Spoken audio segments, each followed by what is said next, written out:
This is a test. If it works out, you should be really impressed with the results. It's going to be a tutorial. I'm going to show you the process for removing silence from your videos. Just like you do an audition. And here we are, back in the fabulous magical land of Premiere. It's a beautiful place. There's birds chirping. I can hear them. I'm sure of it. I know that was a little painful to watch, but I promise you there's a little magic trick we're about to do, and it's all going to pay off in the end. So we're looking at the clip right here. As you can see, that is our little video clip there, and you can tell it was a little painful to watch, not only because of my ugly mug, but also because there's just like these long gaps of silence. And I know this is a really short clip, so this won't be like the world's most impressive thing when you look at it as just like doing it to like this little couple second long video clip. But when you watch this tutorial and we get to the other side, when we get to the end, I want you to look at it and I want you to think in terms of you being able to execute this on a podcast where you have to, a video podcast maybe, where you're having to cut out all the long silent pauses on 3 hours of footage, or a talking head video, some big project where you have 5 hours of footage you have to pour through and you have to delete all the gaps of silence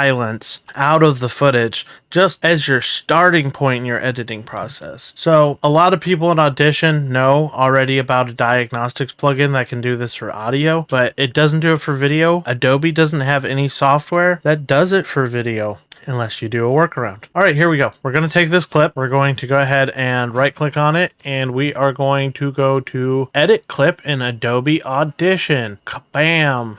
And that is going to take that audio track, rip it off that video, and it is going to pull it into Audition here. And now you have an audio track. And if you look, we can go ahead and go up to this diagnostics panel here that can be found in Adobe Audition. I'm just going to pull it down here so you can see it. And right now, I have it set to mark audio. This is a diagnostic tool. It has a declicker, a declipper. If you have audio that's clipping, it tries to heal it. It has delete silence, but you don't actually want that. What you want is mark audio, right? And then it's giving you define silence and define audio. So you're telling the software, this is what sound is. Sound is if it's over X amount of decibels for X period of time. And silence, you should consider silence anything that's under X amount of decibels for X period of time. And this is the way you're going to be able to say, you're trying to delete the silence from a track, and then you end up having the track come through and delete this and delete this and delete this, and then you're getting this glitchy, messed up audio. You can avoid that by fine-tuning these settings right here. There's also this auto button, find levels, where you can just kind of select your track, click find levels,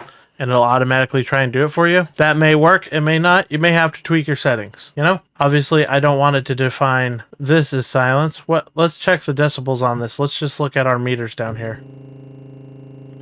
So that's coming in at negative 27, right? But over here, if we select this patch of dead air, it is not even registering, eh?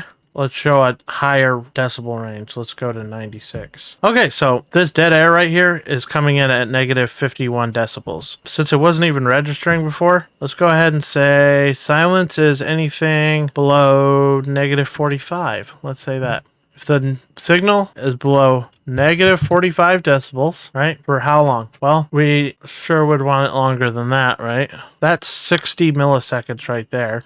For more than, let's just do a nice even 100 milliseconds. Okay, if the audio level that it detects on this track is below negative 45 decibels for more than 100 milliseconds, it's considered silence. I know I get my little clicks and bits there. You're gonna have to fine tune this to your own audio. You'll find that sweet spot. Obviously, I look at this and I say, well, this is a little audio clip, right? And that's coming in at negative 39. So now I'm trying to define what is audio. That was negative 39. Let's see what this is. This is a real quiet part of the vocal. Well, that's negative 30. So if that was negative 39 and that's negative 30, I'll say audio is anything above negative 35 decibels for more than, maybe I just will leave it at 25 milliseconds. Okay, so I've fine-tuned my settings in. I'm giving a more thorough explanation of this than one might need, but it's good to know this stuff. Now you're going to scan. Let's click the scan button, and this is going to scan my whole audio, and it's going to go ahead and it's going to mark audio, and it's going to mark, here's your spots that have vocals, here's your parts that have silence, and you can even check it afterwards. So let's run the scan and we'll see. Scan, boom. It automatically just like instantly. There you go. And if we did this correctly, watch what's going to happen. Like, select this first clip, boom. Said this is talking, and then everything before it was silence. This is talking, this is talking, this is talking. It just automatically figured that, whoa. It just automatically figured that out. So now we're going to hit mark all. So we're going to deselect, click mark all. And what it's done is now created these little markers across here. And if we open up our markers panel in Audition, let's go ahead and undock here. Here's our markers panel. If you're doing like some long audio, if you have like an hour plus long video, you're just going to have hundreds, if not thousands of markers here. Like I said, I'm using this as an example video, but I want you to think bigger. I want you to think about applying this technique to a video that's 3 hours long, and you have to edit it down to 2 hours long, and you have to go through and meticulously cut out all the noise in the video. That's like a 2-day editing project you're now going to be able to pull off in 15 minutes. Okay, Control A, select all, right click, change marker types, subclip. Now we have those all marked as subclips. We're going to go ahead and render this audio out.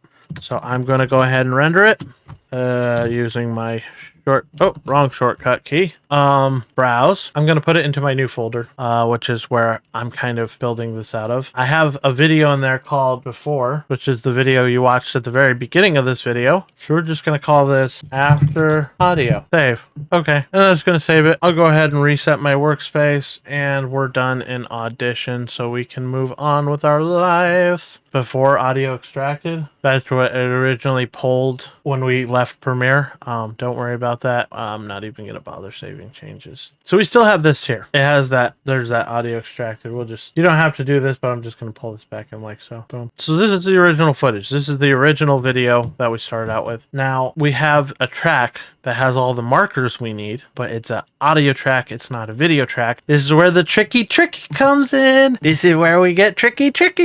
Okay, we're going to minimize this. We're going to open Media Encoder, baby. Yeah. All right, we've got Media Encoder open. We're going to open up this file, new folder, and we're going to take our After Audio, and we're going to drag it into Media Encoder. And we are going to encode it in the file format we want our video to be. And it has to match, this is important, pretty much the settings of the original video. Like if the frame rate is 24 frames per second on your original footage, and then you're rendering this video out as 60 frames per second, then everything's going to be offset. You're going to have misalignments. You know, that's just standard practice stuff. You just got to know how to, encode files. Got to be smart, you know what I'm saying? So I got a preset here for lossless audio, which this is just a ProRes preset. I'm going to open it up so you can look at the settings. That's just a preset I made, but it's QuickTime, and it's basically just like 422 HQ ProRes. Real standard stuff, right? But I do want to have that open, and I want to compare it to my other file. So we're going to go properties, and I'm going to look at this, and I'm going to look at this. And obviously if this was a stereo track, then we want this to be a stereo track. Video, if this one was 30 frames per second, then we certainly want this one to be 30 frames per second. I skipped right over it, didn't I? There we go. And look, it was going to mess us up. 30 frames per second. Fantastic. Oh, when you check the box, it goes reverts. Okay, we'll just do that then. And then it's 1920 by 1080. I'm going to go ahead and do that. 1920 by 1080. We should be good. Let's go ahead and hit OK. And now we're going to type after and render out our after video, which is going to have our subclip marker information on it. The big ending to this whole magic trick is that quickly approaching. I assure you. Be prepared and be excited. Okay, we're going to open Premiere back up. We're going to create a new folder, and we're going to call it After. That's a good title for a folder. I know, right? It makes sense. And then we're going to hit import, and then we're going to insert after, and it imports it as our subclipped markered audio, which it's basically the audio track that we deleted the silence from with an empty video container. How do we fill that empty video container, you ask eagerly? Well, I'll tell you. Select all these clips. I'm going to go up to File, and we're going to go Make Offline. Media files remain on disk. Offline. Now we have a bunch of offline files. It's just like when you open up a project, but you moved one of the files, and it's like, we don't know where the file is. You know what these little guys are. You're familiar with them. Solution. We now need to replace that footage. Now it has an empty video container, and it's telling us, what do you want to put in there? You can pick whatever you want. Yes, yes. So we select it all, and we go link media. Link media. Where's our missing file? Is it that after video? No, no, no. We're gonna tricky tell them it was the before file. Do you see the big finale? It's fastly approaching. This is the full-length video, I think. This is it without any edits. So if we actually drop this in, it's just going to be the exact same video over again. You can see. Boom, boom. Take these, select them all, drop them in your timeline. There you have it. Let's give it a watch. This is a test. If it works out, you should be really impressed with the results. It's going to be a tutorial. I'm going to show you the process for removing silence from your videos, just like you do in Audition. I'm a genius! All right. Thank you for watching. Bye-bye.